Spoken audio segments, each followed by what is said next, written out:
We talked to a company last week called Synopsys that does sort of software around and verification of chips. Applied Materials reported last week as well. Both of them are only talking about right now 5 to 10% of their revenue from AI.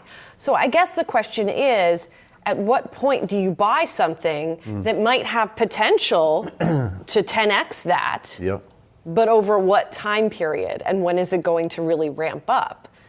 So, I say this all the time, when you're investing, we're not in the business of being right, we're in the business of generating return for clients, because you have to anticipate, when do people start to interpret the forward projections. We're looking at a company yesterday, without going to the exact name, that is in the switches business, that is very much adjacent to what is happening there. And my sense is they will start to grow over the next, you'll start to see it in the numbers over the next 12 months or so in a significant way.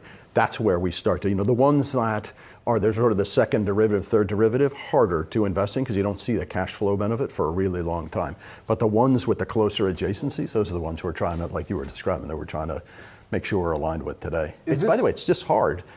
It's not an easy investable universe today. You think about when the internet developed and there was maybe too much speculation, but there were a lot of different parts you can invest in it. This one is tricky to get invested in. For a lot of companies that have been able to deploy an acquire to grow strategy, does that continue to hold out? I think of some of the software or enterprise software companies that have been able to just go out and buy companies that were in the cutting edge of cloud or in the cutting edge of, dare I say, blockchain. Yep. All of these different measures that they've taken to be able to just say, okay, if we can't home grow this, we'll just acquire that, and that'll add on to our bottom line at the end of the day. I think that's right. By the way, it's a global paradigm. Right. And so, how companies and how you think about the cross-border impact of that. I mean, so much of the dynamic today is how chips work and how geopolitical trade will influence that, et cetera. So yes, it's definitely a big deal. I do think there will be acquisitions. Like I say, the hard thing about it today is it's hard to get that scale and put it into place today because we're still in the process of getting the processing power out there. So my sense is you'll see some acquisitions, some consolidation.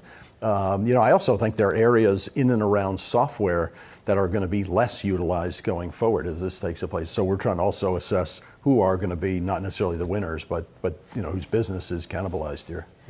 I guess my other question is, how much is this going to continue to buoy the overall market? Obviously, we've seen a slide in stocks in the past couple of weeks or so. Given the AI enthusiasm and how much it has driven returns, particularly in big tech this year, do people go out and buy the U.S. market because of that and continue to be bullish on it? So, I think when people say, it's been a big AI surge, I think that's right. But those big tech companies, if you take the 7 companies or so, they're doing A-OK themselves organically. I mean, so you take, is it AI or is it the fact that they're able to throw off such incredible levels of cash flow in places like search, places like software, the Microsofts, et cetera, cloud, et cetera. So my sense is those will continue to do well. I think tech, I think organically, you have to own a lot of tech in your portfolio. We do that. Is it AI specific? I think it's broader than that.